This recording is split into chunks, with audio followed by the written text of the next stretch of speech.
augmenting humanity. And if you think about it, computers can give you digital senses that you did not even have. Hearing and speaking and even understanding.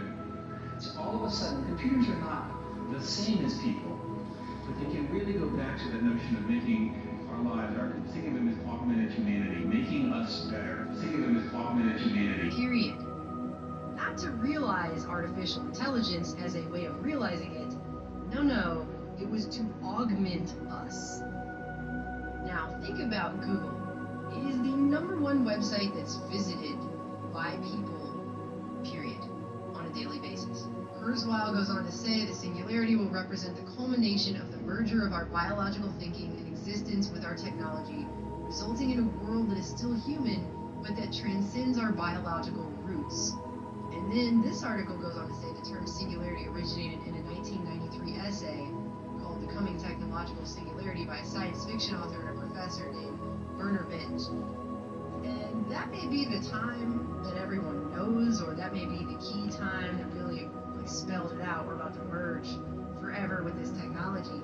But that's not the first time I heard that term. The first time I heard a term about technological singularity, it came from John von Neumann back in the 50s, which is one of our key cyberneticists that was in those secret meetings in the 40s that we talk about in the film that we put out, because he's one of the main cyberneticians that touched all of this off. He's the guy that first talked about singularity, and I think it's very interesting in this Forbes article where they're laying all this out, that the guy who is laying this out is trying to act like that didn't happen until 1993. It happened back in the 50s. This is a long ago thought about situation that they've been bringing about for many, many decades. John von Neumann was a frequent consultant to the Central Intelligence Agency, the United States Army, the RAND Corporation, Standard Oil, IBM, you name it.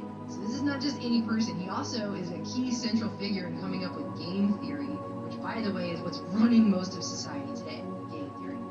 And the quote that he said when he brought this idea up was, "The ever-accelerating progress of technology gives the appearance of approaching some essential singularity in the history of the race beyond which human affairs as we know them could not continue." And SingularitySymposium.com goes on to say that his definition of singularity is the moment beyond which technological progress will become incomprehensibly rapid and complicated.